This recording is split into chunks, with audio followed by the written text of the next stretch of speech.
The Side Hustler's Perspective podcast is fuel for your mind and creative grind.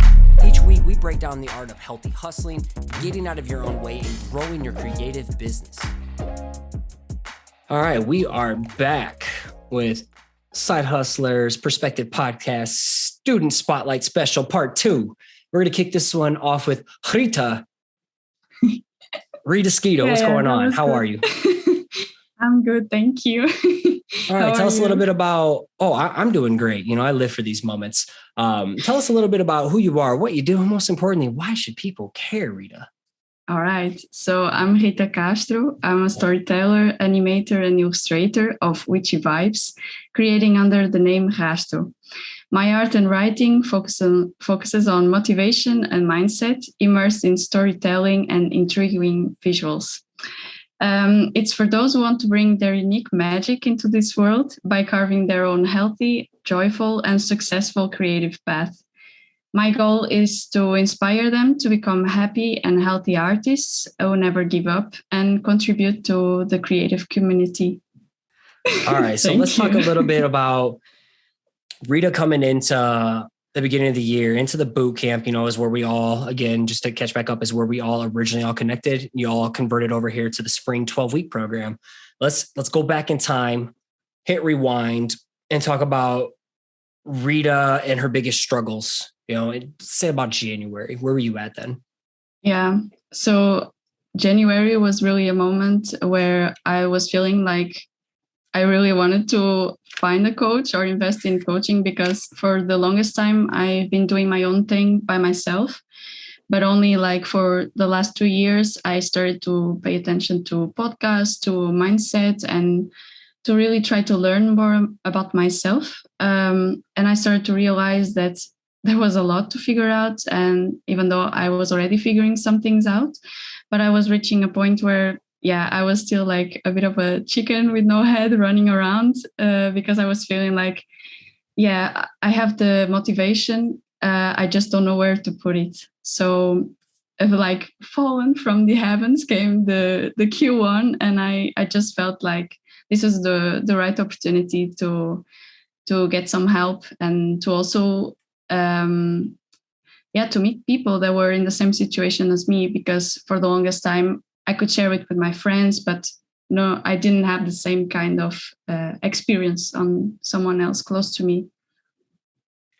And you just recently, I think it was on like your check-in, maybe it was just in like our Discord private chat. You're like, here's some images of Rita, like during the boot camp. My shit was all over the place. And here's like screenshots or pictures of like my schedule, more intentional diet. Can you speak a little bit towards that?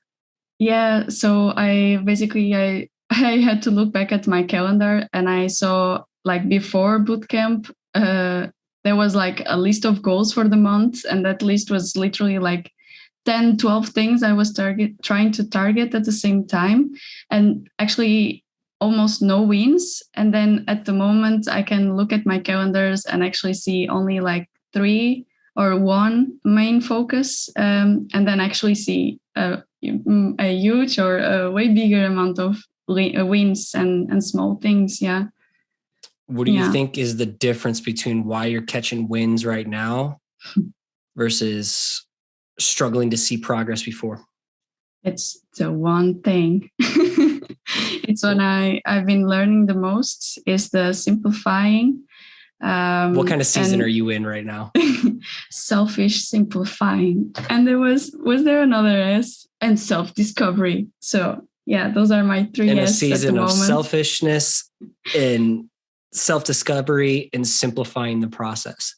Yeah. Selfishness in a sense, so you can like truly find your groove, so then you can selflessly make an impact and give value once you've tapped into yourself.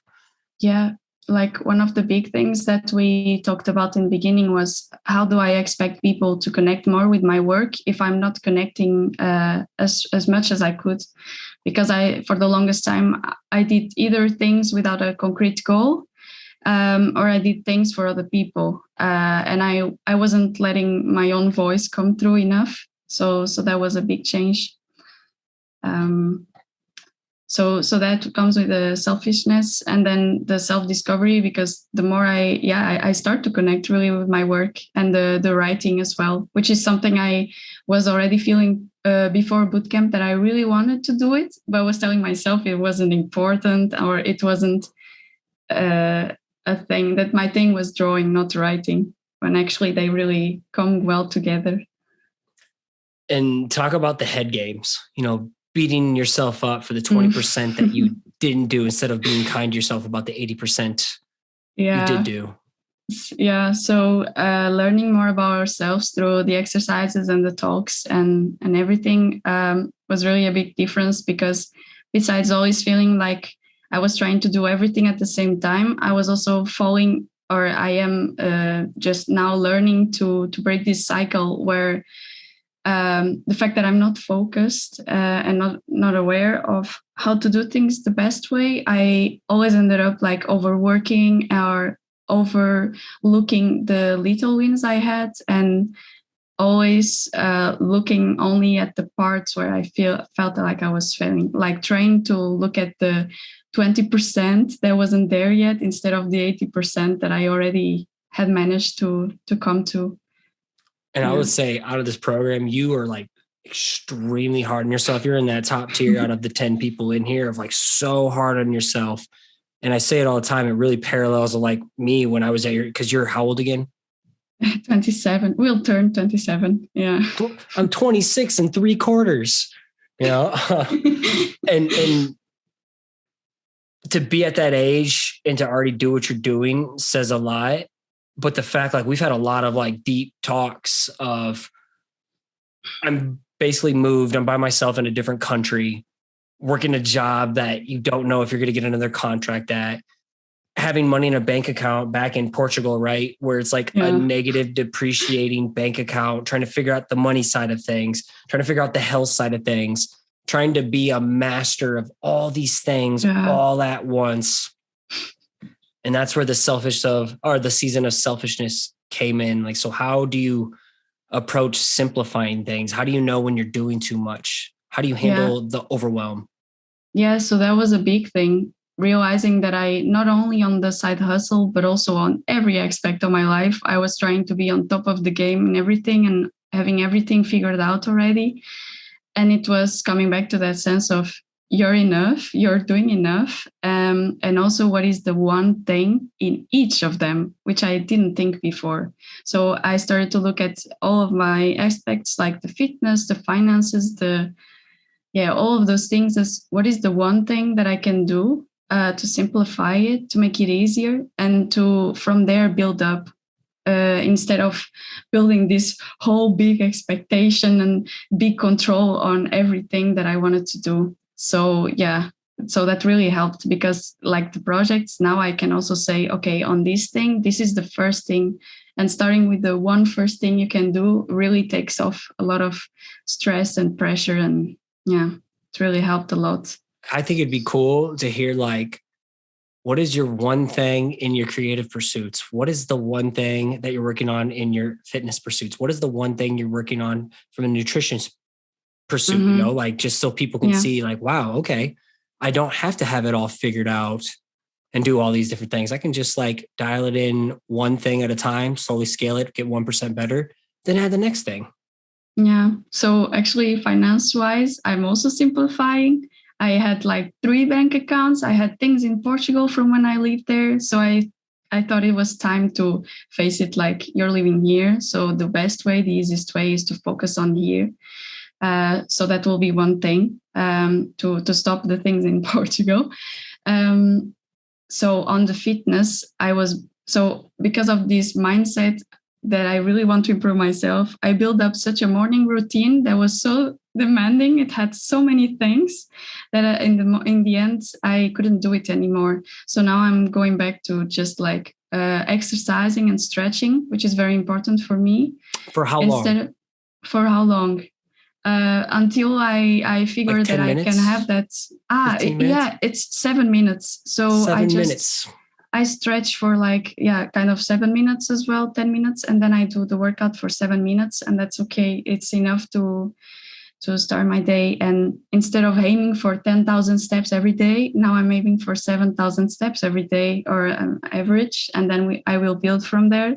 Like you said, like figuring the base, what works, and then stocking up habits together in a healthier way, in a better way. And and with the nutrition, just focus on, okay, like I can allow myself to once in a while have like a little special thing, but that I am careful that I'm not falling in a thing where I'm like snacking and eating just because, just start small. If you have 3 sodas in a day, how about you just cut back to 1? It's just small little changes in each little area of life that all compound over time. And the game's easier to win when we simplify it and be selfish. I'm figuring out I am the one in charge, so I don't have to overwhelm myself. I can just take it back, reflect, and then go from there, and really check in on myself. That's great with the bootcamp, to check in so often. Yeah. What's been like the biggest win that you had? I know there's something you've been wanting to do for a couple years now, and how were you able to accomplish it? What did you have to say no to so then you could say yes to this for this season? Yeah. So I started the program focusing on my blog, but there was this zine happening, a zine fair, like fan zine fair, that always takes place in Ghent, which is where I live now. And I've been a visitor for some years. I did volunteering there, and I always look at those cool artists there. And I thought, man, I would love to one day stand there with my own work. But I always, the day came and I was always like, man, I didn't do it. Maybe next year.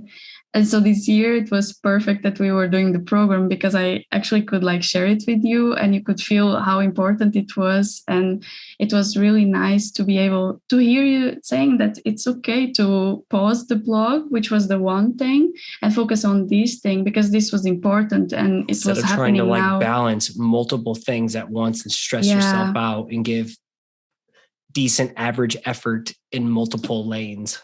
Yeah, I was underestimating how much work I still had to do. And the fact that we had learned to do Notion, that I could check all the steps I had to do, the fact that I was learning how to say no, how to think, is this a hell yes or a hell no, made me say to someone that had asked for something like, I'm sorry, I'm already like, I didn't know that I was going to need that time that person was asking for, but at the end I really needed it. So it was good to set some space for myself and be like, no, this is the moment where I can actually go for this thing that I'm wanting for so badly for so long. And it was awesome to be there. Yeah, I got selected and I could participate, and life-changing. It was amazing. Systems around it. You have processes built.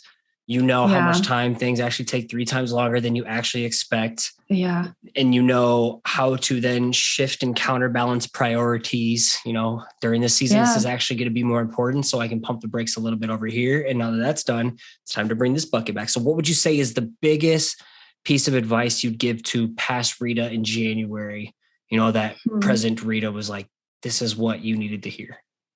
Yeah, it's really the simplifying the selfishness and the self-discovery, because older Rita would have just let the zine fair disappear in the middle of all the other goals, all the other projects that were there in the list. And also that sometimes the hardest is not to work hard, but to rest hard, to learn to slow down and take it easy, and really that she's enough, she's doing enough, and it's okay if she doesn't have it all figured out. And that all these people she's been learning with and she looks up to, they are also figuring their thing out. So it's okay. Yeah. What I would say, going back to Rita, who was like in my DMs, us just conversating leading up to the boot camp, attending Instagram lives, I'm like, wow, that person has radically grown. And I've said it multiple times, where you're at the age of 26 to where I was at 26. I'm sure like someone like Brad over here too, Brad could like nod his head. He would be like, man, I would kill to be in your position at the age of 26 in terms of like your self-awareness, your skill set, your determination, your confidence, how you injected yourself and found community right away, surrounded yourself with the right people. So the fact that you put so much pressure on yourself, it's going to be so fucking ridiculous when you look back and you're like at my age of 33 and you look back at Rita 26, you're like, damn, you actually had a lot more figured out than you expected. You were just putting too much pressure on yourself. And then you're going to be 33 at my age and still put too much pressure on yourself. Yeah. Hence why we're rewiring your brain now. So just know you're so much further than I ever was at your age. Thank you. And your ambition, your initiative, and then your coachability, you know, like the self-awareness of how you've learned how to really be kind to yourself and talk about what you're going through, the overwhelm, and working through it with me and just like pouring out novels for me to like digest and get back to you. You're really making the most of this program within your finite time. And we never had to have the same conversations twice. And that says a lot about my trust in you, our relationships, and where I think your trajectory is going, especially now that you start animating for yourself as your dream with your illustrations and storytelling. I feel like you're going to be onto something massive. And I don't think you see it yet, but I see it. And I'm just really proud of you. Thank you so much. And thank you for everything. To think that it started 2 years ago, listening to this Perspective podcast, Side Hustles podcast, and to be here today, I'm just like, and with all of you guys, I'm just really grateful, and I can't wait to like give back all the good things I'm given. So pass it on. Thank you so much. Thank you, Rita. You did a fantastic job. All right. Austin himself, Mr. Sandoval. Boom, boom, boom, boom. Also, I forgot to do this real quick. Let me share my screen. I got to get back in this habit, but let's take a quick little scroll through Rita's Instagram. I got to remember to do this. All right. We can start seeing the transformation of you really going deep. So kind of all over the place with great work, really great work. And then it just really starts to get dialed in here. You know, Rita's showing up and pouring into herself, investing in herself to become that next version of herself. And there's all the zine stuff if you want to go and check and see what she's working on, as well as her blog posts and the artwork and the process behind it and the cool voiceovers that she's doing now, sharing her storytelling over it as well. So really, really proud of you, Rita. Thank you so much. Yeah, I got to make sure to give you some love. I wouldn't be here without this. So family. All right. Mm-hmm. Austin Sandoval. Sorry about that, brother. It's my turn. Can you hear me? It is your turn. Is that vodka sitting in yet? That shot? Feeling good? I was looking for my my thing. My pitch. I can't find it. That's all right. I got you covered, man. So let us know a little bit about who you are, what you do, why people should care. My name is Austin Sandoval. I'm a blacksmith, bladesmith, and an engraver. My company's Sandoval Ironworks. I specialize in heirloom quality items, mementos that can be passed down. No, you get that? It can be passed down through generations. My work is for people who want something that'll last a lifetime, right? Like something that they can give to their kids and their grandkids, something that's not going to be mass produced and, break in 6 months to a year, like we're so used to. I think I just lost my train of thought. Yo, silence is okay. You're doing great, man. Yeah. You're doing great. With my work, I plan to establish a connection between me and the consumer, so they know what goes into the items I make, right?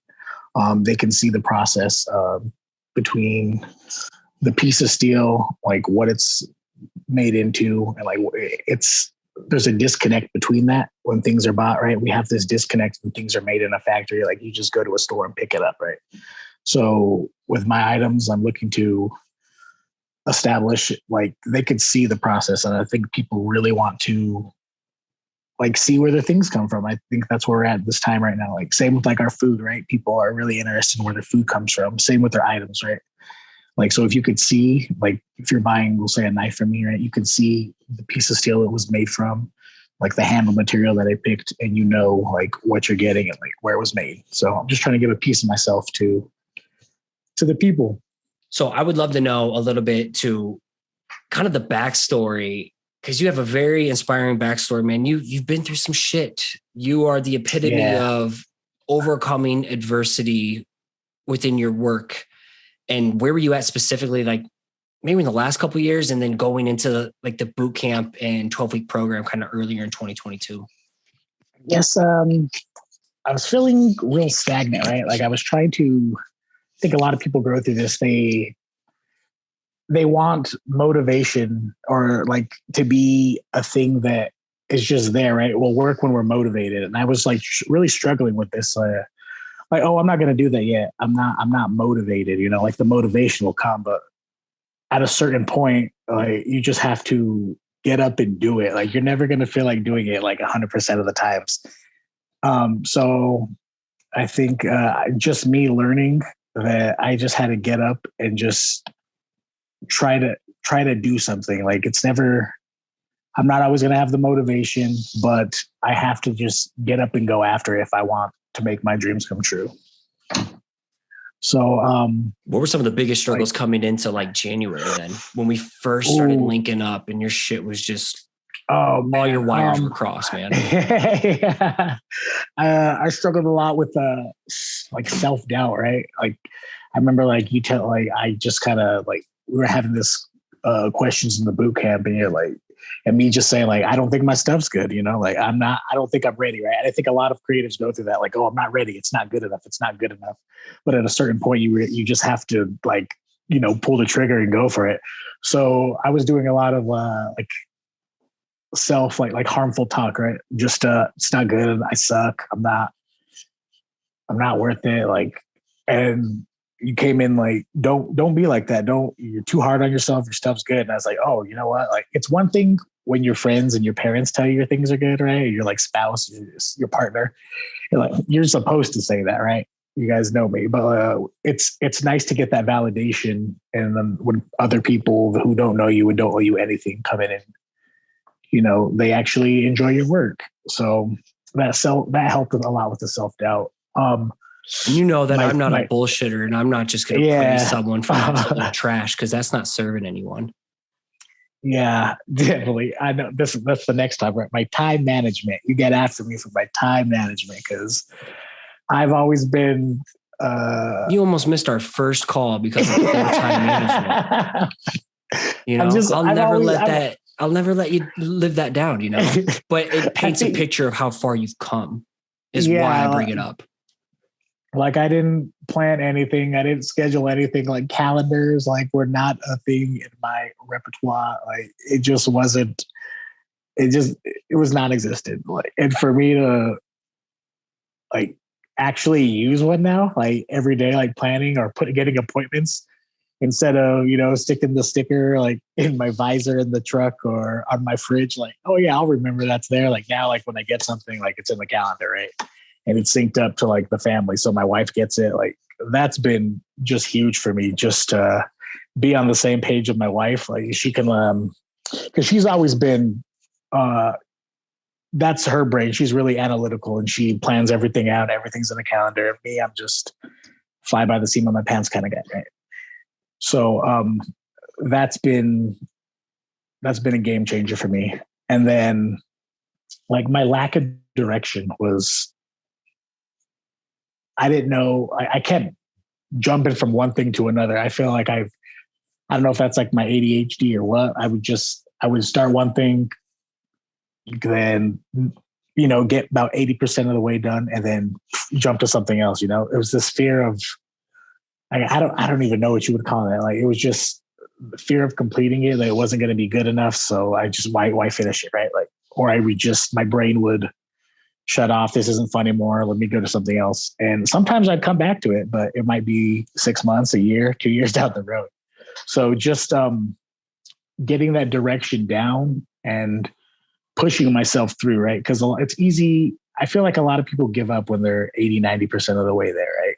If people put in that little bit extra, like that's when like the magic happens, right? That's when you start growing, is when you just get after it and just get it done. Because I would say easily every piece I work on, my NFT or anything, even my daughter's invite that I'm working on right now, I hate when I'm working on 70 to 80% through it. But by the time I just like stick with it, it starts to click at the end. I'm hoping I can challenge you here this because I feel like it's going to inspire a lot of people, but I hope I can pull a Band-Aid off and kind of talk about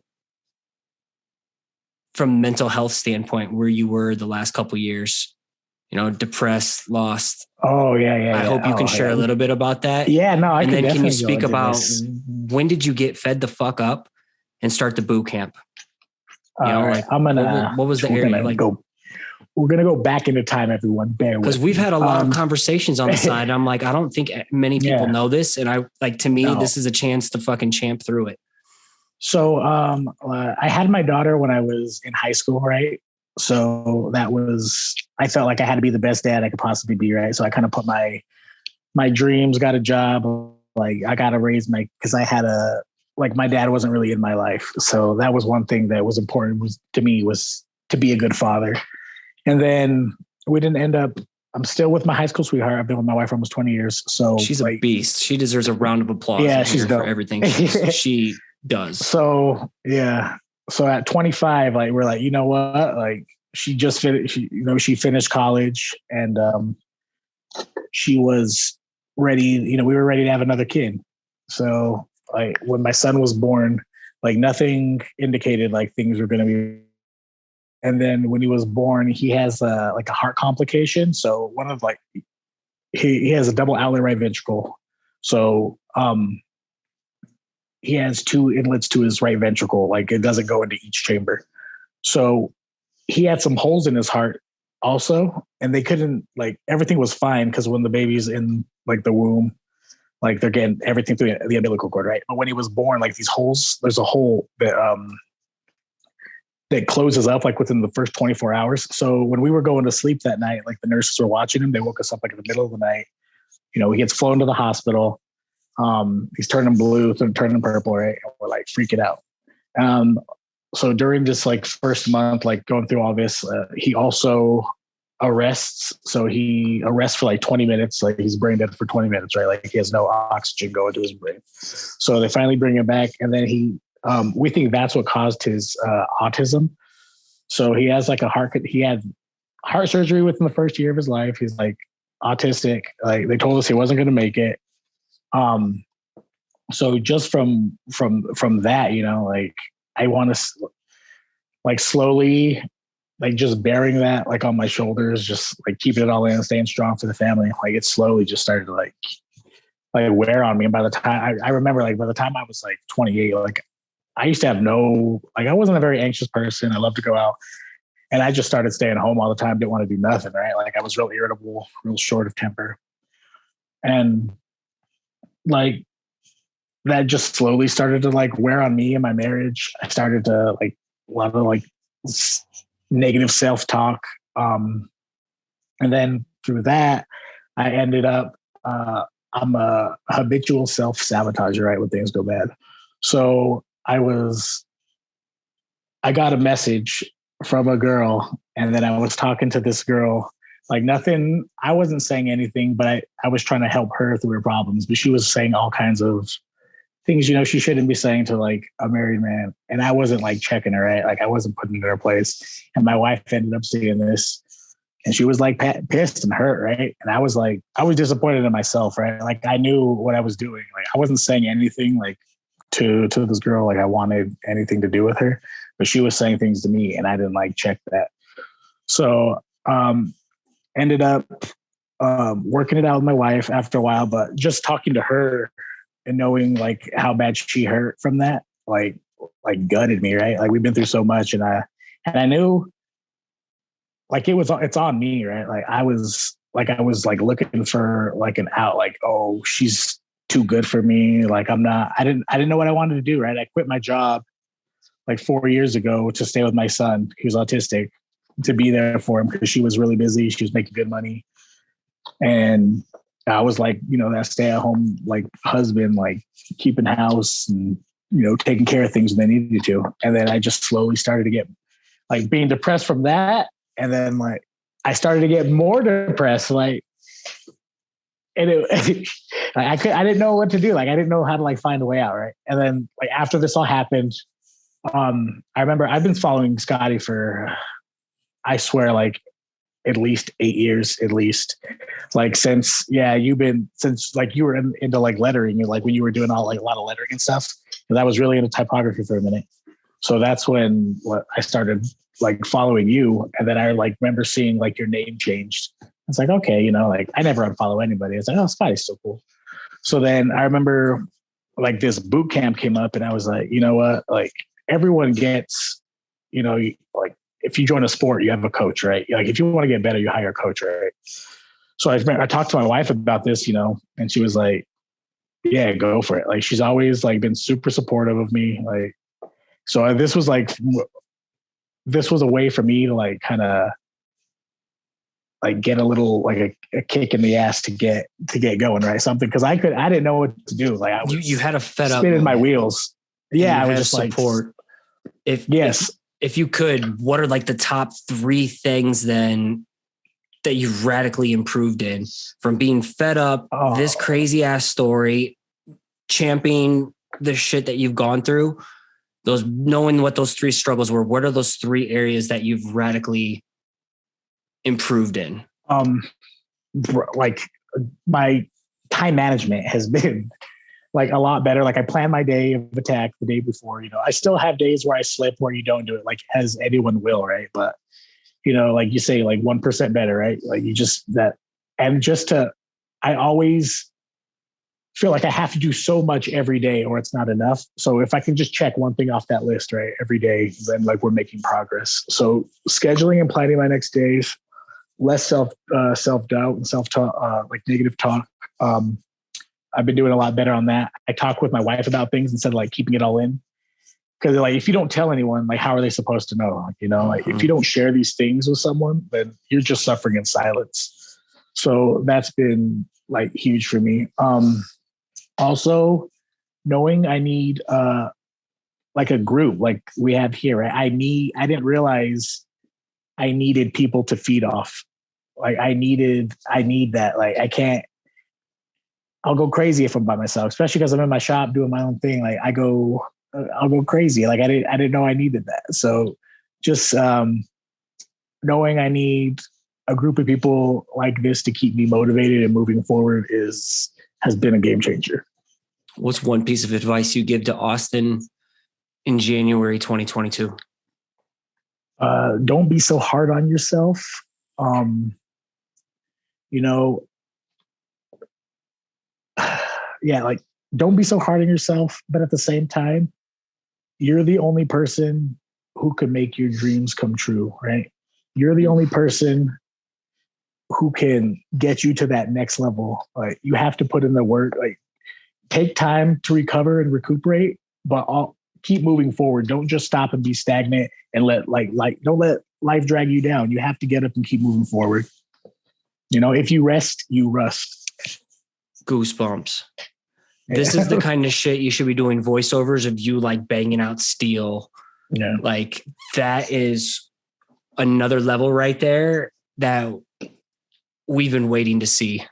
That's that next level, dude. Start bringing that Austin, not the victor, not the fucking victim Austin, but the Victor Austin, and channel that shit into your work and watch what happens. Like, trust me, that shit right there, inject that into your work, inject that story.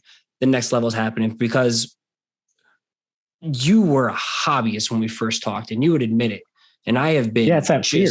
I have just been on your ass, you know, and you take it and you dial it in each week, you know, and where you've really exploded is in like opening up and stop internalizing shit. You're a completely different person. Like each week your check-in gets more and more. I was like, yo, I can't help you if you're giving me 1 sentence short responses. You're just rushing through stuff. Every week it's just like another layer peels open, another layer peels off, another layer peels off. And now you're to the point I'm like, I think you're starting to see what I've seen this whole time. First time I started seeing your work and the engravings in it, I'm like, this dude has no idea that his shit is this dope. He is just living in his head in an endless feedback loop, stuck in the past of limiting beliefs. And I'm like, yeah. And look how much you've posted. Look how much you've created. look, you started your website, you got your shop going right now.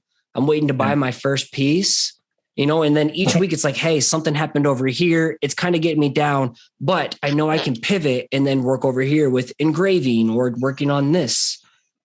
And when life kicks you down, Austin today, I have 100% faith in, knows how to get back on his feet and get back to creating. Cause you even said it when your check is like, if I'm not creating, I'm lost, Like I need it. Exactly. So like you're struggling everything. That's why I dug deep. I don't think everybody knew the depths of Austin that I've gotten to like meet over the weeks. And you went even deeper than I was expecting. So like mad props to you. I just want you to know I'm really, really proud of you. And I hope you see, like, when you simplify the game, you have one thing you're going to focus on. Hey, I'm going to create one thing a week. I'm going to put it on my website each week. And I'm just going to like build some content around it and just sell and get in some events. I'm like, dude, you're going to be a powerhouse. If you just stay at this trajectory, at this pace, and master your process and keep doing what you're doing, keeping wifey involved, like, you're going to be a juggernaut, dude. And like you said, it's just all there. If you want it, it's yours. Yep. And I can totally say that Austin now on this call, Austin wants it. Austin back then, I don't think Austin wanted it. I think you were looking for someone to fuel your ambition when you can't teach ambition. And now, like, you know how to stoke your own fire. Yeah. I don't think I knew what I wanted, right? I don't think I just felt lost, right? So just like you've been heaven sent, let's say. Like, and you take it, man. I'm not afraid to like rip you, but then also build you up, and then boom, next week you're just like dialed in. Yeah, I'm a masochist. I love that. It's like every level, every new level is a new devil, and you keep advancing through each level rapidly. And just like, I'm really, really, really fucking proud of you. And I can't wait for you to listen back to this episode a year from now. Awesome. Appreciate you, man. Coach. Yo, good shit, homie. Thank you. Fantastic. Yeah, that's the power of storytelling right here. Like pushing each and every one of you to like share a little bit about your story. Just, I could see everybody's face. Everybody was just like, whoa, everybody was dialed in on that. I can't wait to know what listeners are going to say too. So let's pivot. Let's go to Steph Raposa. Hey, let me know if you can hear kids in the background because they're downstairs. If we can hear kids, who cares? Okay. You're probably going to see a cat's butthole on screen one of these times here, and I'm just going to roll with it. So, and shout out to Steph. Steph is in mom mode. Her kiddo has a fever and her husband's tapping in so she can do her thing right now too. And just mom is the hardest job. And I think people should know a little bit more about who you are, what you do, and why people should care. So I'm Stephanie Raposa, artist and designer creating in the Solana NFT space now. I create colorful, confidence-boosting art that empowers women to rewrite traditional narratives and go for what they want. My work is for females who are ready to break free and build their own future on their own terms. And my goal is to use my work and story to help women to see their true value and power in the hopes that they never settle. Damn. Now let's rewind it back to the beginning of this year as well. On our first initial conversations, boot camp, who was Steph? Where was Steph struggling? Like at the beginning of January, so we can start painting a picture to where this is today, where that elevator pitch is so extremely dialed in with confidence, clarity, and conviction compared to like where Steph was like creating all kinds of shit that she thought people wanted to see. Yeah. I hopped on Instagram showing my art probably like 3 years ago. And I've been a marketing graphic designer for 10 years now. And I was just super burnt out on my job. And I think after I had my first kid is when I started to realize I hadn't drawn in a really long time.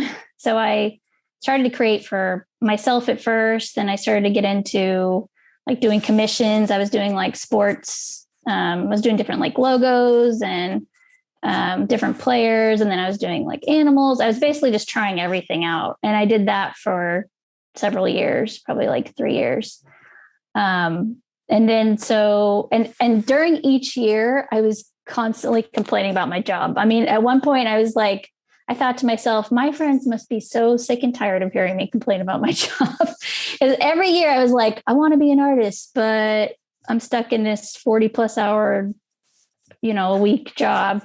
So when it came time to January, I was so burnt out, and I was like, Steph, you can't do this again. Like, you're going to go this entire year and be at the end of the year and be doing the same thing, complaining about your job.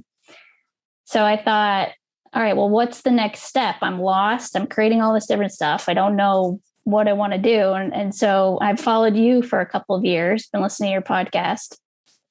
And I was looking at you as a coach and a couple of others, but I felt like because you hone in on the side hustle route and, fueling your day job, I thought you were the best coach for me. So I decided to sign up for the boot camp. And I think within I think it was maybe the first or second week, you helped me realize what this underlying theme that was in a lot of my work sprinkled throughout. Cause I kept trying to get away from the sports and animals. And then I would have these deeper thoughts of in the female empowerment realm. But I had never, it was right there, but I never went all in on it. So why was it right there? Why does this shit just get your blood boiling or fire you up? Why do you care so much in the first place? Because that's what I saw in the first call. I was like, where the hell is this? Yeah. Well, I think it goes to my backstory of I was put in cheerleading when I was 7 years old, grew up in Texas. And I was a cheerleader until I was probably 20 years old. And I was in competitive cheerleading, but through cheerleading, there was a lot of sexism. There was a lot of stuff I rebelled against. It's I'm a rule follower, but I also want to rebel at the same time. I don't want people to tell me what to do. And there was a lot of traditions, decorating boys' lockers and baking for the boys and doing all this stuff that I got to the point where well, first of all, I worked at gymnastics really fucking hard. So I was an awesome tumbler and I was really good. So I think that kind of earned me the lane to go to my coaches and say, I don't want to participate in any of this. And I was one of the only cheerleaders that didn't have to participate in all that crap. So I think I've just always kind of rebelled against kind of the sexism stuff. Yeah. And I think that's kind of why all my work now leans that way. So. In finding that voice, what are some of the things that I've had to try this in order to figure out this is what I don't want to do, but yet there's this other lane I want to pursue? What are kind of what's been going on in Steph's head as we've been showing up, testing out certain things, but yet feel called to pursue a different path? What's kind of been those hurdles along the way over the last 2 months? I think, do you mean with creating physical art versus digital and all that? That first just picking a niche of focus of here's what I want to talk about, but then where do I talk about it at? And then how do I showcase this? And then is it tangible canvas painting art or is it something else? What the fuck? What direction do I go? Yeah. And I think a big part of it played into I'm a people pleaser. And I was always but I have to be for everyone. And I know you hear that a lot with a lot of people. It's well, I don't want to go all in on female empowerment because then I alienate all these other people. And it's funny that I was doing sports figures that were appealing to guys when I was really wanted to do all this other stuff. Ass backwards. I remember us on our call. I was like, this doesn't make sense. I know. I was like, this Kobe painting is super dope, but it doesn't make sense. Yeah, exactly.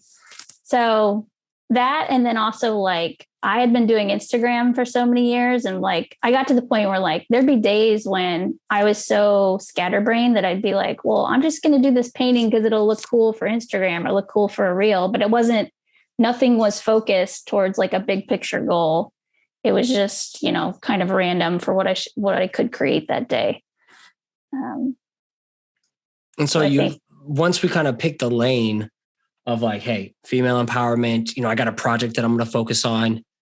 And then realize in the middle of this project, you're damn, I kind of want to pivot again. The next path is kind of revealing itself. Talk about kind of the series that you worked through, wanting to quit, but you finished, and then, where we are today.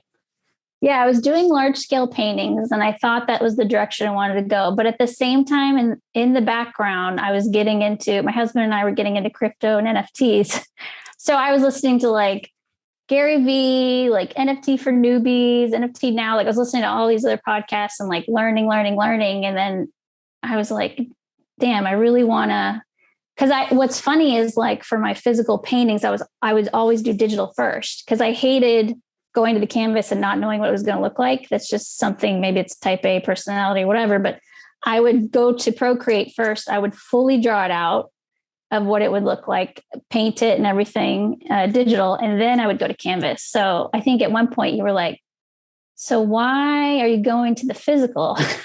And then I had to sit there and think about that because it's not like I haven't been traveling anywhere like fairs or anything or selling physicals. So I always had like the digital copy and I had the physical copy. So, so you helped me with kind of pivoting towards, NFTs, also like Twitter, because that's where the conversation is. And I feel like that has been huge because now I'm actually having fun on social media rather than feeling like it was a drag and like a chore posting on Instagram. So that whole route has been. What was like one of the really challenges awesome. I gave you on Twitter? I think at one point you were saying like post 3 times a day and then start to post your thoughts around female empowerment. To actually live out the brand versus just being like pretty static JPEGs of art on Instagram, telling people what you want to be about. Yeah. Yeah. Which makes way more sense because I wasn't really, even when I would post on Instagram, I wasn't really saying a whole lot, or I wasn't even feeling like my captions were getting read if I tried to say something. So, but with Twitter is like people start replying and I could start having actual conversations in the comments and in DMs where I was trying to get the conversation going sometimes on Instagram and it was just falling flat. I feel like it wasn't happening. So yeah, that's been huge. Where do you feel has been like your biggest areas of growth within the past 2 or 3 months in terms of like clarity and focus and everything else? I think that focusing my work was huge. And then also like, I think a few people have said this, simplifying, because I tend to overwhelm myself with like, but I have to do this and I have to do this and I have to have a website. And, I've heard you have to have a newsletter, but email is like, I fucking hate email. So, there's all these things that like you think you have to do. And like, once I started to go like the NFT route, it's so like freeing to know like, okay, I have like my theme, I have my focus. And when I can create art, I'm going to create it and I'm going to drop it when I can drop it.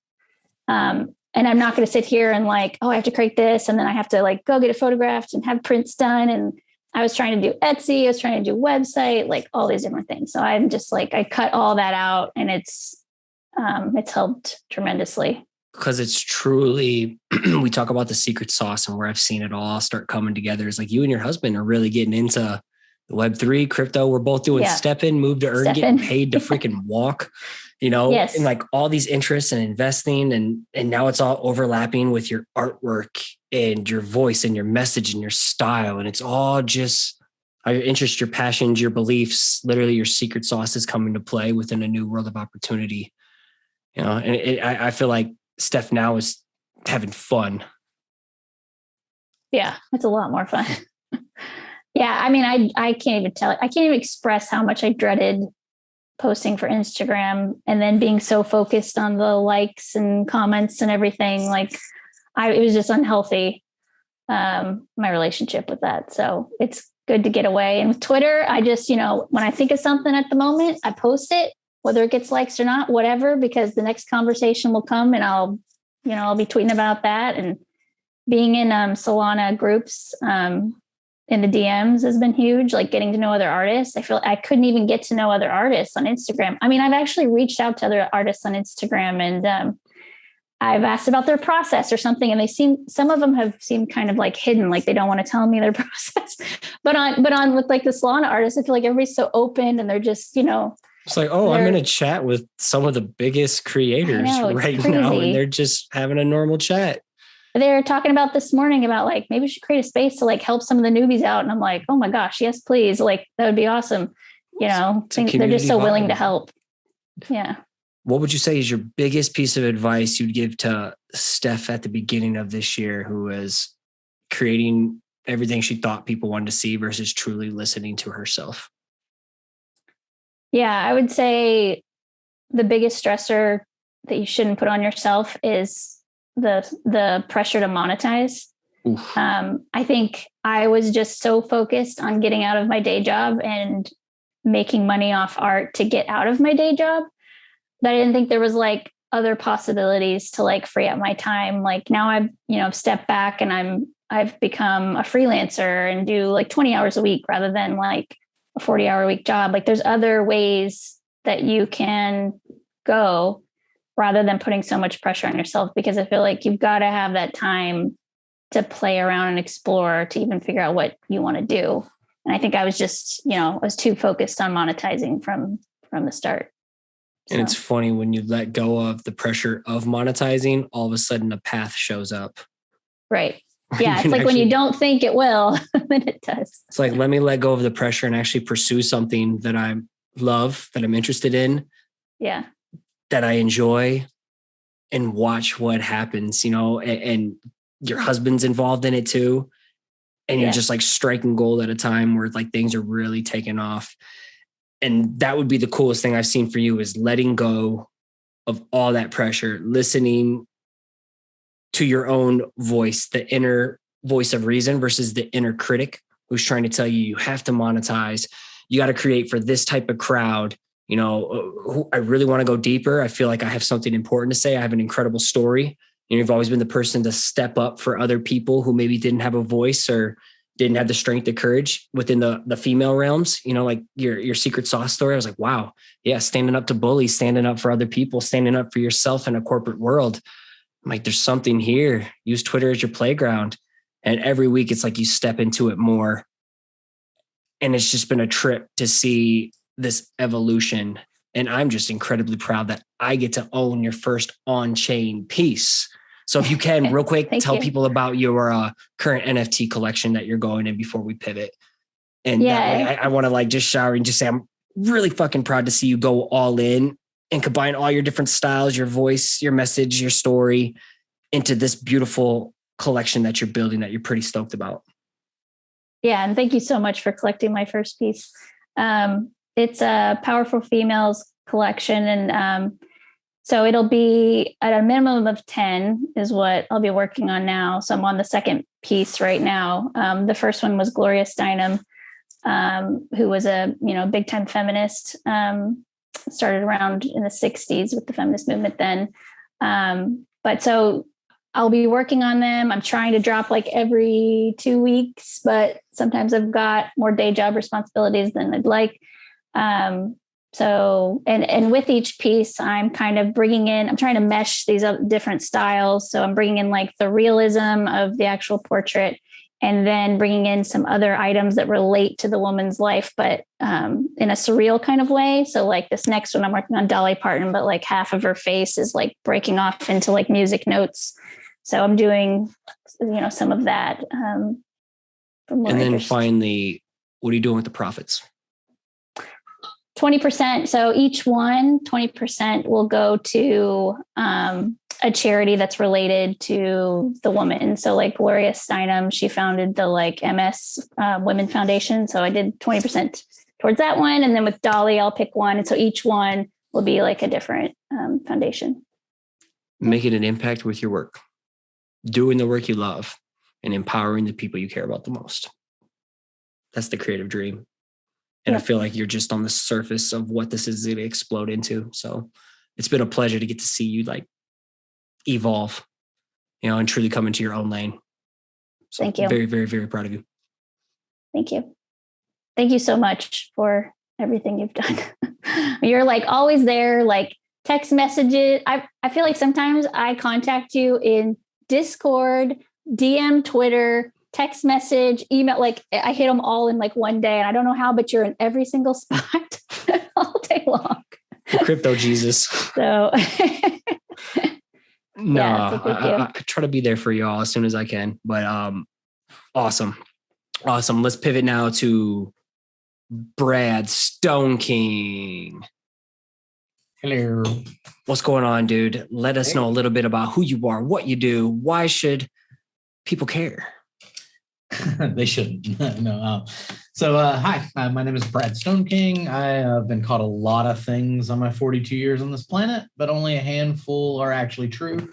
On any given day, I am an award-winning brand creator, father, husband, teacher, comedian, and I definitely am an advocate for like excellent design across the board. For 20 years, I worked for The Man, developing brands for places your grandparents visit on their way out the door of life. And in 2021, inspired by the shared trauma of a global pandemic, I left my corporate job to begin working for myself under the banner of Piedmont Brand Company. Former corporate Brad would say that my goal is to help startups launch and establish their brands through transparent, targeted strategy, approachable design, and focused messaging. But what I actually do is I make good-looking shit, and I make you look good by designing good-looking shit for you. And it all slaps, as the kids say. When I'm not making vectors, I spend my time on social media schooling freelance noobs on what not to do in their graphic design careers, because I have 20 years of failures and fuck ups to support my findings. And I've had the pleasure to not only meet you once, but twice. We met at Creative South and Crop Conference, man. And we've had a lot of good hangs. Got to kick it with a lot of people, spark a lot of different awesome opportunities. But rewinding it back to Brad at the beginning of this year, I'm like, who's that person? Who the hell was that Brad? In our first conversation, angry at the fucking world in the first call. Talk about what were like those top struggles that you had before we started working together as I scroll through your awesome work. So like the end of 2020, I was coming off of my first year as a freelancer. I had made some really good stuff. I had a good year. It was a profitable year. I made as much in my first year of freelancing as I did in my last year as a creative director at an ad agency. So it was a good year for me financially, but I spent a lot of time and effort in things that did not matter to me. Like, they didn't matter to my business. They didn't push me forward. They didn't make anything easier at all. I was really stretched thin. I think when I met you, I had like 5 Instagram accounts, probably, for all these little different avenues. I figured that no one bucket could hold all the things that existed in my creative career. So I had a sketching Instagram where I just drew stupid things and sketched. And I had an Instagram for my business, and I had an Instagram for my dogs, and an Instagram for, a clothing company that I had started and then never put any interest in. And, so really came to you completely unfocused and angry about it. And, that Q1 boot camp, it kind of fucked with me a little bit. Like, it made me really adjust my expectations of what the world is just going to provide. And it made me rethink, like, the first day, I think I yelled about how art and design don't belong in the same sentence together, and fuck all artists, and blah, blah, you ranted. I'm like, hey, I was like, hey, we got like 12 minutes together. What's your biggest struggle? I was just like, let's maximize the last 5 minutes and dive deep in workshop. Yeah. I was like, you look like you feel better now. Let's extract some value from this. But, it was the cheapest therapy I've ever had, I really felt like I'd exercised some demons in me. And, you're very honest with me. And I think this is why I appreciate meeting you. And I owe James Martin, the world, for just kind of mentioning you. Even though I was following you, I didn't really give a shit about boot camps. I had spent money on previous coaches, and I was like, this isn't for me, chakras and shit and feelings and blah, blah, blah, but you came in and you were like, dude, all this shit that you think you have to do is a distraction. Like it's all a distraction. And the thing that you want to do, which is, we've talked about this, like I want to get to that point where I'm like talking about design to other designers at conferences, like I wasn't doing anything to move the needle in that direction, right? At all. Like you're like, okay, you want to be known to be an educator. What are you doing? And I'm like, fucking guessing that people know that that's what I do, So what I decided when I met you and after we did that boot camp was like, if I'm going to fucking invest my money in this, I'm actually going to just kind of like be open to the ability to change or the possibility of change. Right. And so every challenge that you have given me, I've been like, well, fuck it. It may not really work out for me, but I'm going to do it anyway, and if it doesn't work, I'm like Ross and Friends fucking yelling pivot from the top of the stairs, like we're going to get out of this alive. We're going to get this couch up these fucking stairs, and like you kind of pushed me in that space. Right. And in a nice way, like not in a way that makes me want to like punch you in the face or anything like that. But there have been moments where I'm like, I don't agree with what you're telling me, but I like that I have you there for that. I like that I have this group here for that, and I hate to say that I paid for like the best friends in the world, but I paid for the best friends in the world. I've got some great relationships in this group that I'll have for the rest of my life. And, so, like my mindset's completely in a different space than where I was in January. And, I'm totally focused on what I'm supposed to be doing at my job. I'm totally focused on what I'm supposed to be doing in my social space.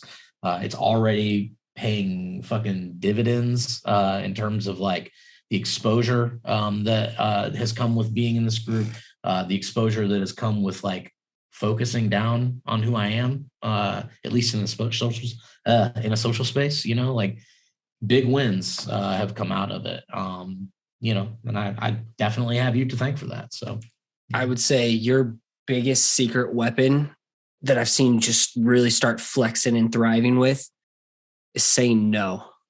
Yeah. Oh, I was saying yes to everything. Like it didn't matter what it was. I would take You're it like on. Jim Carrey. Yeah.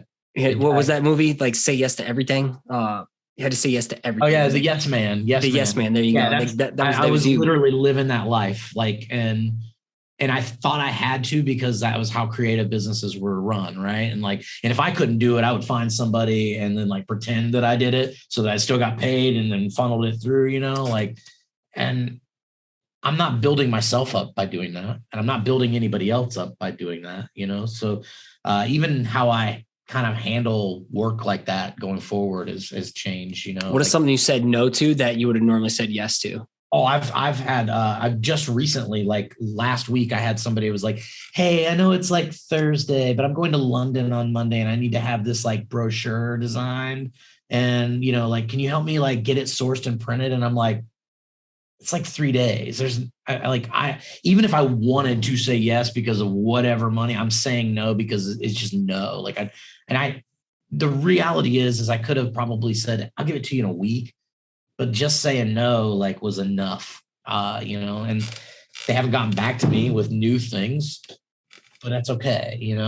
Again, I'm saying more no to corporate work lately than I have ever said no. And that's, as somebody who lived 20 years in a corporate system, that's scary shit.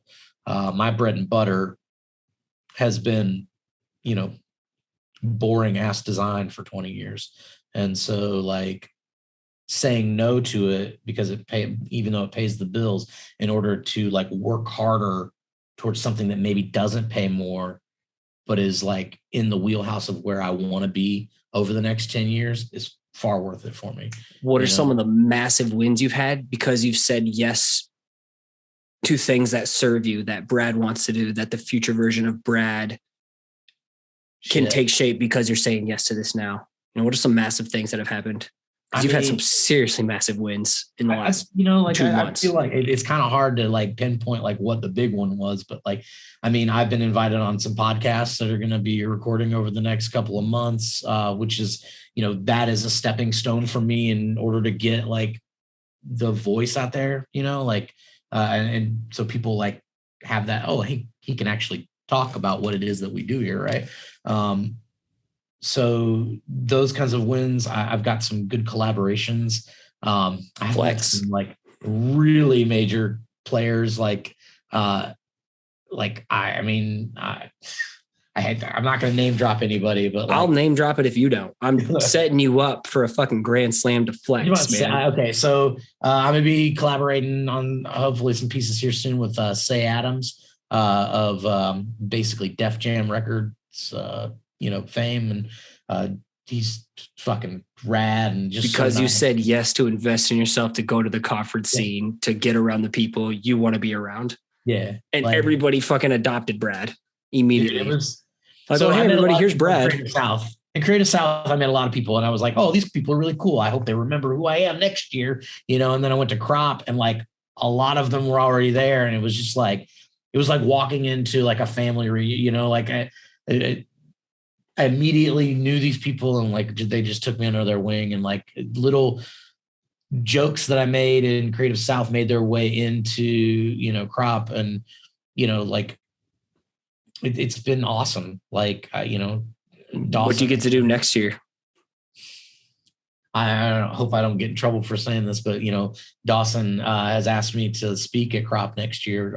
I've actually found out today that so this is funny. I've been doing those reels about like what not to do with your freelance career based on all the things that I have fucking done to ruin my own progress over 20 years. Dawson's like, this needs to be a workshop, not a talk. So it looks like I'm probably, there's a possibility I could be doing it for multiple hours with a core group of people. Regardless, you're going to be involved with the beginning of this program. I really want to be like involved at conferences and speak and teach. And it's like, it didn't take even a year. It took putting myself first and making yourself a priority of what you truly want, and being a simplified, selfish season of self-discovery. Yeah. And I think that's that a mouthful. The important thing here is that, I work for myself. A lot of people in this call or in this group, they work for other people. Yeah. This isn't just for side hustlers. The side hustle for me was figuring out what I wanted to do, right? Like, what am I going to do? I can work for other people forever and jobs are going to come in, that's not a problem. I used to worry about that. I don't worry about that piece anymore. I worry about like, what is my legacy here? And that's why I donated, 5 spots to your coaching program, is because I got so much out of that one little 3-week nugget of like my mindset completely changed. And if I could provide that for 5 people who wouldn't have had that access prior, like that's what I can do to give back. Right. And my only hope is that maybe someday somebody will do that shit for somebody else. Right. And keep paying it forward in that regard, because we got to lift each other up. That's one thing I think designers as a whole, creatives, tend to think that we like live in these little islands and we don't have to like everybody's competitor. Exactly. We don't have to, we keep our secrets and we don't share our experiences, and we're never really honest with each other or with ourselves about like what's important. And like I said it the other day in one of my stupid social media posts, we all use the same fucking programs. Most of us went to the same schools or like close to the same kind of education. We all know like the same kind of stuff, but we all have our different processes and our little different secrets. And what's the fucking harm in sharing those? The IP is still whatever's up here, right? You're not giving that stuff away. But if I can save you 10 minutes by showing you a trick, that's not mine to keep to myself. Like that's everybody's. Like we should all be doing this, right? And so like my mindset used to definitely be like, fuck y'all, I'm gonna be on my own, and now I'm like, come here and give me a hug, let's float together kind of thing, community over competition. Yeah, I would say like, I feel like there was like a piece of advice already without you intentionally giving it, but I would say from the original, it's funny, like you hit me up after the boot camp closed because James Martin shared it last minute. Yeah, you hit me up, I was like, fuck it, let's go, bring it in. And just like immediately, it's like, okay, there's a connection here. This dude has a lot of guards up at the same time, like takes constructive criticism really well. And I'm feel like I'm really good at saying shit that people don't want to hear. And every week it's just like, we're chipping away at some shit, chipping away, simplify. And every week, the more we simplify, it's like, holy shit, the next level of Brad is starting to show. The next level of Brad's starting to show. Hey, I just got asked to be on a podcast. Hey, like my illustration work is really taking off. Instead of like teaching designers design, I'm like, but dude, you have so many dope life experiences. Like your story along with Austin's and everybody else's here is powerful. I wish we had time to go into that, but hence that's why you'll have a talk in the future to really share it out there. But I'm like, your story is hella powerful. You're hella entertaining. You're one of the funniest people I've ever met. And you always keep that vibe up for us, you know, with your voices and everything. I'm like, dude, you're a character, an absolute personality. I'm like, everything you share on top of loving your passion for vans and how you're just letting go of not caring as much and being more dialed in and focused. I'm like, I didn't think you were having fun at the beginning, but now I feel like you're having more fun than anyone. No, I was definitely not having fun. Like I wanted to just, my mentality on social strategy was like, fuck it. I will do it for other people, but I don't really need to worry about it for myself. And so if you look at my last year's versus this year's, it's completely, I mean, I've had an Instagram account for like 12 years now or something like that. I've had like 15 Instagram accounts for 12 years. Yeah, exactly. And, you know, like I've done more for myself on my own Instagram, you know, and I get a lot of flack about that. I'm the Vans guy to some people, and I get that. But like my thing is like, it's not really about Vans. Vans is cool. It's what I like. It's, to me, I look at it as like, it's a canvas that I get to paint in and I get to play in and I get to do things that I like to do. If you look at my post, there's illustration work, there's branding, there's packaging, there's like all these different elements of things that I could be doing for a corporate structure like that has attitude, right? Vans just is the catalyst, right? It's the thing that I care about and I like, you know. If Lego made fucking shoes, I'd probably do, you know, things about Legos, right? But you know, I want people to know that like doing stuff for yourself is just as important as doing stuff for other people, right? Putting yourself first is kind of important.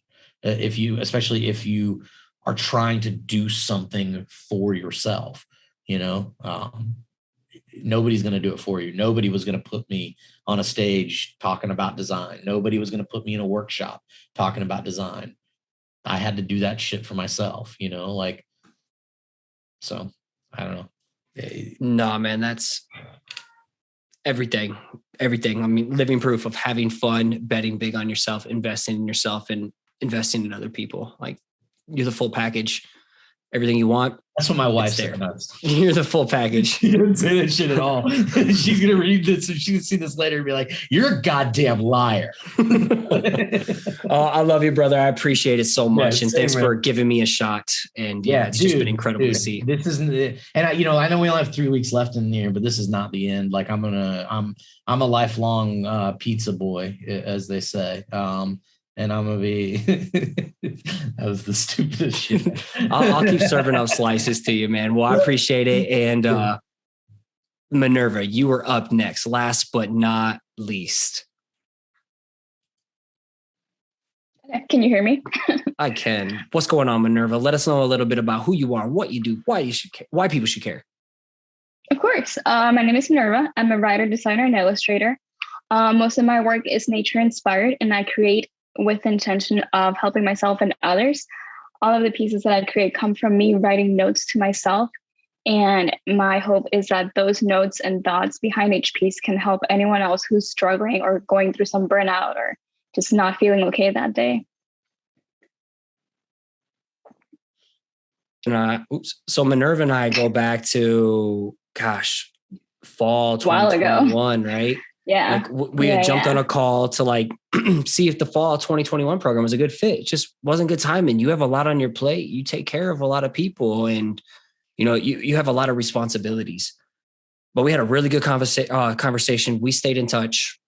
You know, I hit you up. I think, again, you know, I don't even remember how you got into the boot camp, asking me or tuning into the Instagram lives, whatever. But we have slowly built a relationship. And I was like, wow, your work is incredible. Like, I would be honored to get a chance to be your coach. So talk about coming into 2022. What made you just be like, okay, I got to start taking myself more seriously if I want to get to where I want to be? What was like that fed up moment, and what were some of those biggest struggles that you've been navigating earlier in the year?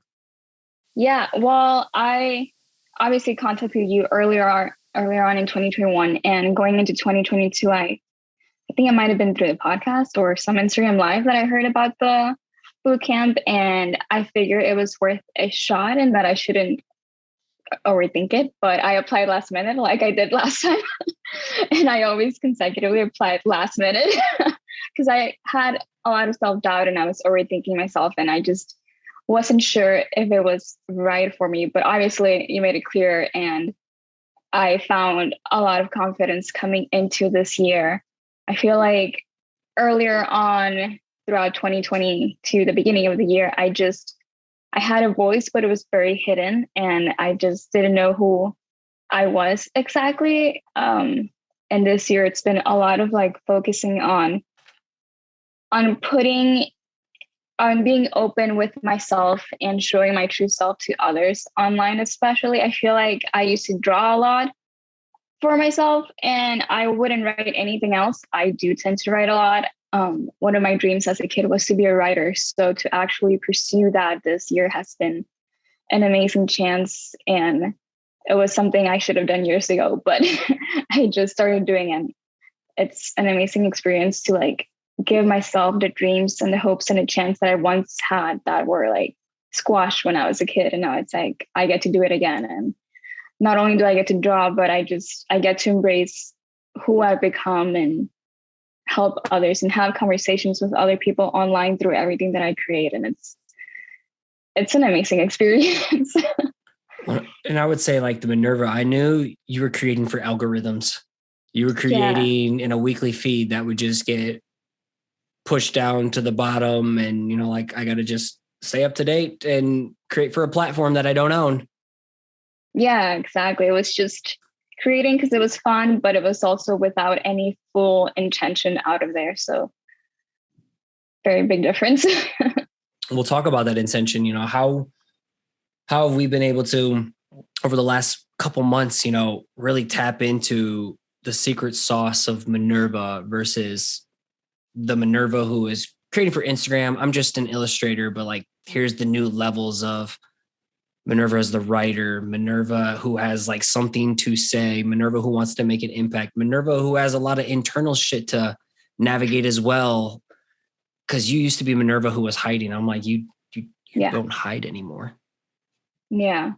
Yeah. I don't hide it. I can't hide anymore. I feel like it's very important to be open. And I mean, I hid my entire life. I was never open with any of my issues or being vulnerable, especially online. Like that's the last thing I would ever want to do. And it's what I did today, for example. I posted about how I was feeling extremely sad and like just burned out from this past week. And I got so many people telling me how they felt the same. And to have a community of people to know that you're not alone has been helpful for me just because I feel alone a lot of the times, and putting myself out there has made me feel less alone. It makes me realize that what I'm doing is worth something. Yeah. And what would you say earlier? You kind of lacked some direction. You know, you're doing some like crap, fairs. You had your online shop and everything too. But how were we able to like really be more intentional with what you do and creating something that's more than just Instagram? Where have you kind of like pivoted to take things? Yeah, I traded for just to draw because it was fun. But the pivot came from just feeling burnt out and doing something about it and writing about it and wanting to show the world what we're able to do as creatives. This has all been a process for me to stay balanced and not burn myself out from for my day job or any other job or any life struggle. You know, you get pulled in so many directions and it's too easy to get lost. And I feel like if it weren't for this program at the moment, I probably would have stopped drawing like 2 months ago and I probably would have been in like a deep, big funk. So having this accountability and this family. It has been amazing. I forgot what you asked. No, and then you started going down a path of not just creating for Instagram. Like, let's get my website up. Let's create a blog now, and at the beginning it was like, maybe this is too much to handle of building your processes. And you hit me up. It was like, hey, what's the, is it okay if I consider going every other week with this? Can you speak a little bit towards that? Because each week you become more and more self-aware and really are tuned into the self-care aspect of like, I'm not going to burn out. I can feel myself burning out. How can we simplify? Yeah, in the beginning of the year, I had a lot of free time. I had a lot of free time in which I was like, okay, daily blog can be an amazing experience. I can do weekly this because I used to draw we weren't going psycho mode. I'm being like, yeah, Minerva, daily. I don't want people to think I'm a psycho. That's how I die. No, weekly. Yes, weekly. And then halfway through the program, a lot of things changed in my life where I just didn't have that time. And I feel like I was spreading myself too thin. So I decided to figure out how to not burn out, but also keep doing this, which is what I love. And it's what helps me keep balance and not go insane. So doing little things and simplifying every process and just not necessarily having to do the big things all at the same time, but instead just approaching it little steps by steps. It's like the entire concept of doing a little piece of the big thing every day or every week, and each day of every week has been super helpful when it comes to not feeling overwhelmed. Because otherwise, there's been times where I've definitely felt overwhelmed by my own stuff. And it's like, I'm already overwhelmed with work. Next thing you know, I don't want to be overwhelmed with something I love. And I don't want to make it into like something I'm going to dread when I know it's fun. I remember one of our first calls with the boot camp before the program started. And it was like, this is really important to me, but I just don't have the time. And I'm just really worn out at the end of the day from my day job. Mm-hmm. Do you remember that call? Yeah. I'm like, what are some things because I get this a lot. And it may feel like it's your own unique struggle and burden of I'm so worn out at the end of the day. I really want to draw and focus. But I think a lot of it came from maybe not knowing your schedule or knowing what was a priority and how to make what you want to do a non-negotiable and picking a path and direction to own. What changed for you to where you're like, yeah, maybe you had all this time, but maybe you pretended you didn't and you didn't know what to work on compared to like what it is now? Because I will give you some props. You had a crazy hectic week. You were traveling, but yet you planned ahead. You batched things, whatever. You came back with the plan and you still got shit done the week before you left when old Minerva was like, I just don't have time and I'm worn out. Old Minerva had excuses. I would love to talk about, like the old excuses to where you don't have the same excuses. You're just better managing of things now, more self-aware. Yeah, it's a lot of self-aware. It's knowing that I probably shouldn't spend like an hour scrolling on TikTok at the end of the day. Like that's a long time to like waste time or like doom scrolling or just finding other things to do when I know there's time to. It's easy to make time when you set yourself up to it, but it's also very easy to like make excuses for yourself and pretend you don't have time. I remember I was like, so what are you doing on your lunch breaks? What's your morning routine like? I was like, are you the kind of person who rolls out of bed and scrolls on your phone? I was like, and then you're like, what I eat with my coworker every day. And I was like, what if you just were selfish a couple of days of the week? You ended up finding time. I did. That's the craziest thing. Nowadays, I like take maybe 2 lunches or 3 lunches out of the week for myself. And it is the best thing ever. Just because like, if I'm stressed at work, I can just like forget about everything and draw for a second. And like that 1 hour becomes like such a precious hour during the middle of the day that I didn't know I could have. I just never thought ever about doing that for some reason, but it's there. And the same thing goes for the morning. Like I'll just make 15 minutes of like drawing and it just makes me happy to do something that I love in the morning before heading into work or before taking care of other responsibilities. You're selfish. And I feel like you still have another level of selfishness to tap into, because there's so many things we feel pressure to say yes to, which I get it, it's about the healthy hustle at the end of the day. And I feel like you're truly finding your lane with simplifying. How have you continually simplified and been more prioritized versus like scatterbrain feeling like you have to do all the things? What's that look like for you? I feel like I with the entire concept of wanting to do everything also lived in my head. So because everything lived in my head and I had all these amazing ideas and thoughts, and it's like very shiny object syndrome, if I sit down with myself to write these things out and have them all in one spot, then it's just easier to know what I want to do, what can I afford to do, where do I want to go with this, and how to approach it. And just not necessarily, like, I don't need all the time in the world to do a simple illustration. I can just do it little by little every single day. And that little by little is what helps like keep me, and it can help others to stay balanced doing something that you love for fun. Did you used to believe like, hey, I need like hour-long blocks in order to be productive with my artwork? Yeah. And now you're like, yeah, I leverage 15 minutes at a time. I leverage little blocks of time, and it compounds into the final result. Yeah, for sure. Because I had a lot of free time before. And with all that free time came a lot of like time to be like, I can spend the next 2 hours drawing, and the next hour playing games, and then another hour just doing whatever, doom scrolling. So now it's not the same. Life happens. Learn how to manage your finite, precious time. Yeah.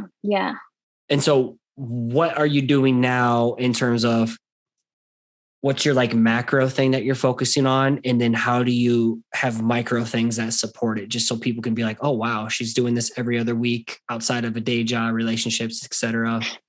Supporting family, being a dog mom. Yeah.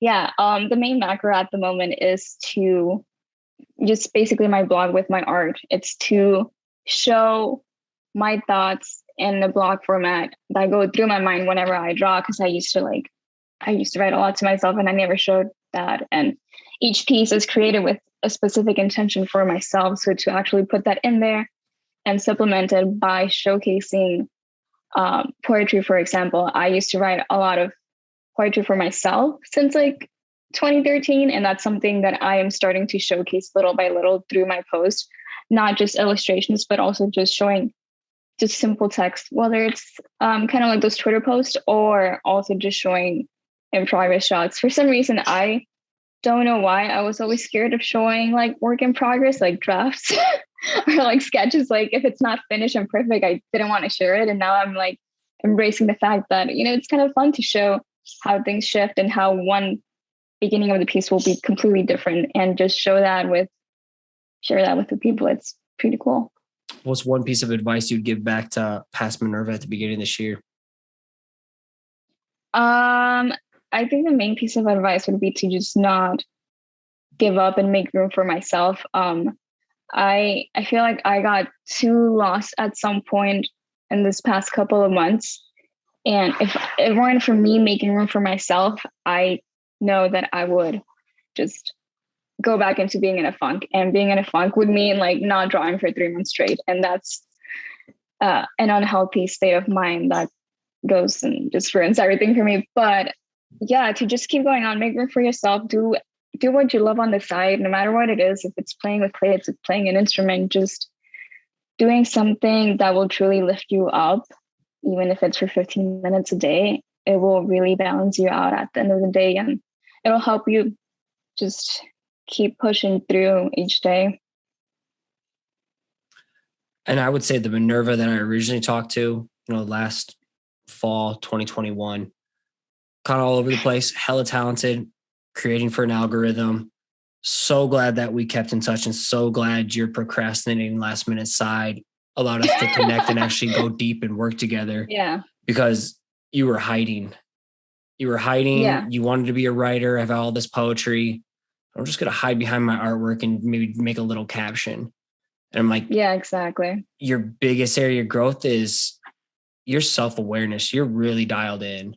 You're way beyond the majority of people I talk to. When certain things trigger you, when certain feelings or emotions are overwhelming, or maybe in the past triggered you to actually be paralyzed. And I have so much respect for how you respond to the curveballs of life, whether they're in your control or outside of your control. How tuned in, like, hey, I actually need a break. Hey, I need to step away And then like being able to like share that or like go deeper when I ask to like know more and be on the same page with you. I have mad respect for people who truly put self-care first, know how to make space for themselves, as well as pour themselves into their work. And I'm like, there's a whole another level that you're tapping into with your writing and your poetry. And I can't wait to see what that explodes into, especially maybe NFTs in the future. Just say like, I really, really, really am extremely proud of how you've just been opening up more and more and more and letting us truly see who Minerva is behind Rosemary and the Moon. Not just it's Rosemary and I'm hiding behind my artwork. No, I'm Minerva and I have something to fucking say. You know, and every week it's like, damn, this struggle right now, there's a blog post idea. That's exactly this week. Actually, I feel like this past week, I've been talking to a couple of people who have been burned out, and I feel like I went through this entire like negative self-talk of how I wasn't feeling like I'm enough. And I've just been writing all over the place lately how I am enough, and no one's going to tell me I'm not enough, and no one's going to make me feel that way. So that's the next blog. That's the next piece. And like, that's the next 2 drawings for me. And you have it all planned out. You've mastered Notion. You've got your content calendar and everything. I forgot to bring all that up too. It's like you're dialed in. And I feel just like hella confident in you moving forward post-program. I'm like, I have complete faith that if something happens, like Minerva knows how to pick herself back up, apply everything, and just keep moving forward with a healthy hustle pace. Yeah. Well, with that being said, y'all, I'm going to move it to this screen. As we wrap up part 2 here, I just want to say like, damn, I'm so proud of all of you and how Minerva stopped hiding. I want to say all of you have just stopped hiding. To me, that's like the theme of making time for yourself, betting big on yourself, to stop hiding and playing in a lane that's just safe and comfortable, because we know that's not going to be serving us to the future vision of what we want to be. So it's just been incredibly cool to see each week I push you in the fire just a little bit more, because what we do isn't easy. You know, twice a week calls, weekly exercises, on top of check-ins, on top of having a coach continually be on your ass to push you to the next level. Even if it's something you don't want to hear, each and every one of you just embraced it, taking it, run with it, and the growth and the evolution. Y'all just been little Pokemons continually evolving to the next level. And it just makes me so proud. And I hope that everybody listening has got some kind of nugget, some kind of takeaway from each one of you, because you all dropped some gems. And I don't think you all realize your creative potential and genius, but we all get to see it on each week in and out. And I hope you're starting to see it too, especially when you get to look back at this. And I hope you're just so fucking proud, you know, a year from now, 3 years from now, that you get to look back on this and be like, damn, I did this and look where I'm at now. So love you all. Have a great night, and let's get to work and finish strong. All right. Finish what you started. Peace. Love you. Thanks again for listening. It'd be awesome if you took the time to subscribe to the channel, hit the like button, and let the comment below so we can connect. Again, if you want to catch a shout out as a future listener of the week, make sure you subscribe to the show on iTunes and give it a rating and review.